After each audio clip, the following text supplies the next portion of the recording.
Boa noite, pessoal, tudo bem? Vamos aqui hoje mais uma vez falar com vocês e o que eu estou trazendo para essa noite, para a noite de hoje, eu queria fazer junto com vocês uma reflexão sobre o que a Kabbalah vai dizer para a gente a respeito de três palavras, três situações: vitória, perdão e caridade. Ok? Vamos pensar nessas três palavras: vitória, perdão e caridade. O que a Kabbalah vai dizer para a gente a respeito disso e o que isso tem a ver com a nossa jornada espiritual? Como eu tenho dito aí nos outros vídeos, a Kabbalah só vai tratar da relação do homem com Deus, só da criatura com o Criador. Ok? E quando a gente pensa em vitória, perdão e caridade, qual que é a conexão disso tudo com o que a gente tem dito já há algum tempo? O que é que te faz feliz? Quando é que você se sente bem e quando é que você se sente desconfortável? Por que é que a natureza às vezes é boa com algumas pessoas e parece ser má com outras pessoas? Porque alguns parecem ter sorte e outros parecem ter azar. Tem gente que parece que tem uma espécie de toque de Midas, que tudo que a pessoa faz dá certo. E outras parece que tem o toque do Midas reverso, que tudo que a pessoa põe a mão estraga. Tudo que ela tenta, fracassa. Mas, na maioria das vezes, a gente é alguma coisa entre esses dois extremos. Alguns momentos da sua vida você percebe que está prosperando, que está avançando. Em outros momentos você sente um declínio inevitável. Parece que a escuridão aumenta e que nunca vai acabar. Por que será que é assim? O que será que o Criador pretende quando faz a natureza dessa forma? Isso sempre vai levar a gente para uma outra pergunta. Qual é a do Senhor, né? O que será que Deus quer? Como será que Ele criou as coisas? O que será que Ele pretende? Será que Ele é justo e bom? Será que Ele é negligente? Será que Ele é indiferente? Porque é meio difícil de entender. Tem um ditado antigo que a minha avó contava, ela dizia que vaso ruim não quebra. Se eu entender esse ditado, tentar pensar sobre ele, eu posso pensar no contrário, quer dizer que vaso bom quebra. O que ela queria dizer com isso? Ela queria dizer o seguinte, que as pessoas que são ruins, ou aquilo que é ruim, permanece. E aquilo que é bom, parece que é sempre efêmero. A gente sempre tem essa sensação de que sempre alguma coisa má acontece para as pessoas boas. E parece que existe uma espécie de maldição ou regra na natureza, que aquela pessoa que é ruim sempre prospera e no final sai vencendo. E agora, como é que a gente resolve isso? O que a Kabbalah tem a dizer pra gente sobre isso? Já aconteceu alguma coisa assim com você? Então eu queria convidar você nesse momento para fazer uma pequena reflexão. Aqui a gente não consegue tratar as coisas em muita profundidade, mas a gente pode começar a arranhar a superfície. Então pensa aqui comigo. Lembra de um episódio importante da sua vida? Lembra de algum filme, alguma peça de teatro, algum livro que você leu que tem um personagem extremamente interessante com quem você se identificou? Dito de uma maneira mais simples, quem é o seu herói? Quem é a sua heroína? Não vale a Mulher Maravilha, tá? Porque eu não estou falando de fantasia, eu estou falando no sentido da dignidade. Pessoas que fizeram algo admirável. Aquelas pessoas que você olha e admira porque você diz assim, será que eu seria um dia capaz de fazer alguma coisa assim? Pensa num filme, pensa num episódio da sua vida, pensa em alguém que você conhece, pode ser parente, amigo, alguém que você admira muito. A gente pode aqui, a título de exemplo, sem necessariamente estar sabendo o que está na cabeça tua, ou dele, ou dela, citar alguns personagens que são são comuns, assim, que são heróis naturais da nossa história. Então pensa no Gandhi, pensa na Madre Teresa de Calcutá. Qual que é o valor da obra deles? Ontem a gente falou um pouco sobre um curso que a gente tem sobre Jesus e a Kabbalah. Se você tem alguma convicção cristã, se você admira Cristo de alguma maneira, pensa nele. Se você for budista, pensa em Buda. Se você for judeu, você pode considerar Moisés. Vamos pensar nesses heróis naturais, assim que a gente conhece da história. Por que é que eles são importantes? O que é que fez eles se tornarem admiráveis? O que é que faz com que a gente tente seguir o exemplo deles? Pois é, pensa o seguinte: qual é o valor da dificuldade? Qual é o valor da maldade?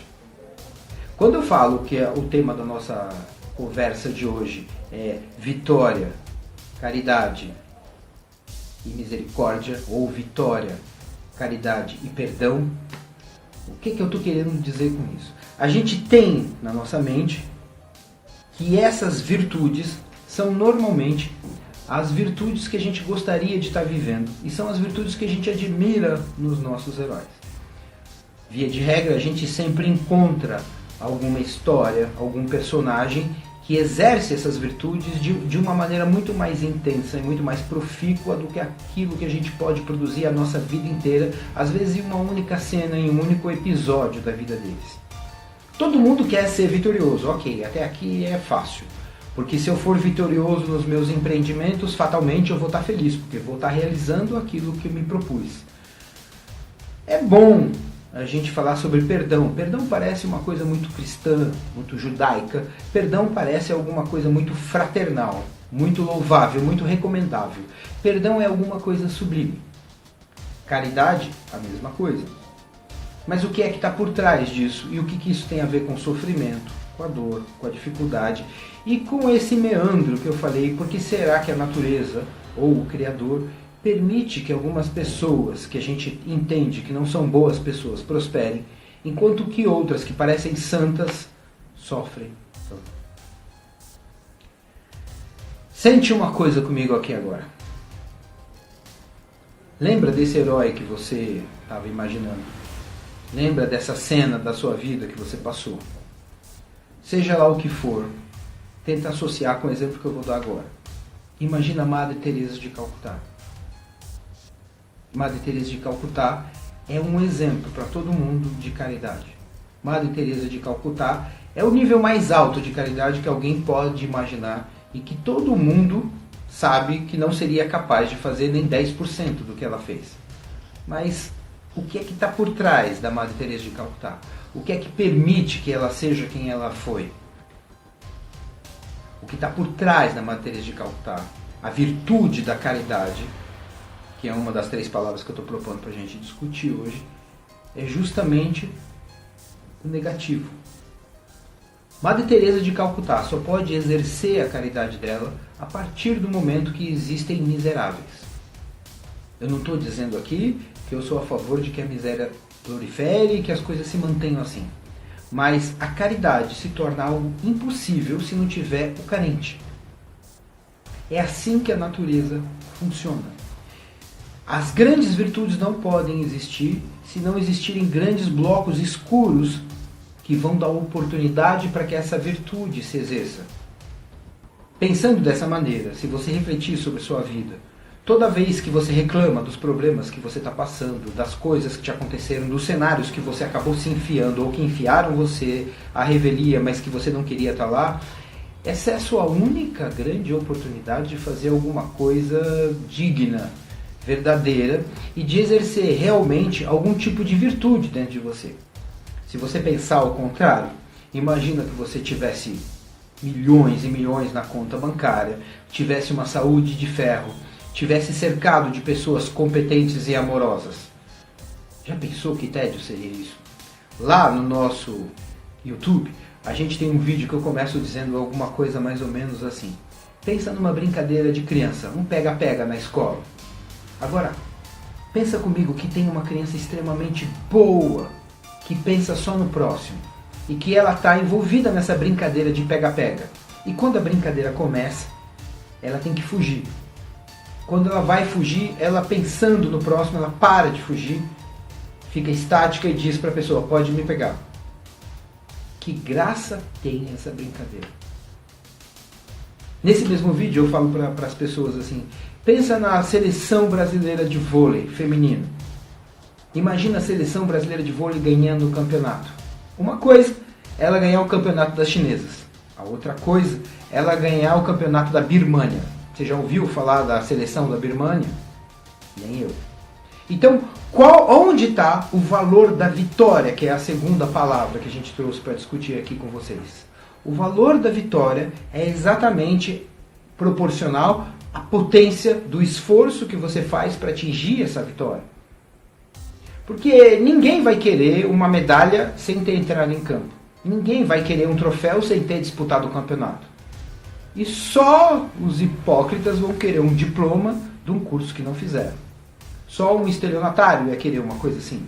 Então qual é o valor da vitória? Qual é o valor da seleção brasileira de vôlei? Quem é que atribui o valor para a seleção brasileira de vôlei, se não as chinesas? É ali que está a grande questão. Aonde está o valor da Madre Teresa de Calcutá, se não na miséria da Índia? Pensa na Madre Teresa de Calcutá, sei lá, na Dinamarca. O que é que a Madre Teresa de Calcutá ia fazer na Dinamarca? Nada. Se Madre Teresa de Calcutá tivesse num mosteiro na Dinamarca, a gente nunca ia ter ouvido falar do nome dela. E aí a gente vai caminhando para o terceiro ponto do que a gente falou hoje, que é sobre o perdão. A gente acha que o perdão é uma virtude, algo elevado, que a gente faz um esforço danado para poder exercer, mas que quando eu vejo alguém exercendo, ou quando eu consigo exercer o perdão, eu sinto que realmente dei um passo adiante naquilo que é mais sublime. Mas como seria você capaz de perdoar alguém se o mundo fosse perfeito? Se as pessoas não mentissem para você? Se as pessoas não te enganassem? Se ninguém fizesse nenhum tipo de trapaça? Se você não fosse traído? Se você não fosse traída? Automaticamente o perdão deixaria de existir. O que a Kabbalah vai trazer para a gente é que nada do que foi criado está sem propósito e que não existe erro na natureza, porque a Terra inteira está cheia de sua glória. Entender em profundidade essa afirmação leva algum tempo, mas a gente começa a abrir o espaço para esse tipo de entendimento quando a gente começa a entender a natureza como um sistema integral, onde tudo tem a sua razão de ser, inclusive aquilo que parece nos ferir, nos atrapalhar ou nos destruir. Sem esse tipo de contraparte negativa, a tua virtude não tem como existir. Você não pode ser caridoso se não há pessoas carentes. Você não pode curar quem não está doente. Você não pode ajudar quem não precisa de ajuda. Você não pode vencer sem que tenha um perdedor. Isso vai muito mais longe, mas isso vai ser um assunto para a gente discutir depois nas aulas de Kabbalah em profundidade e talvez em alguns outros vídeos que a gente traga aqui um pouquinho mais de discussão para vocês. Tá bom? Até amanhã e sente mais e pensa um pouco menos.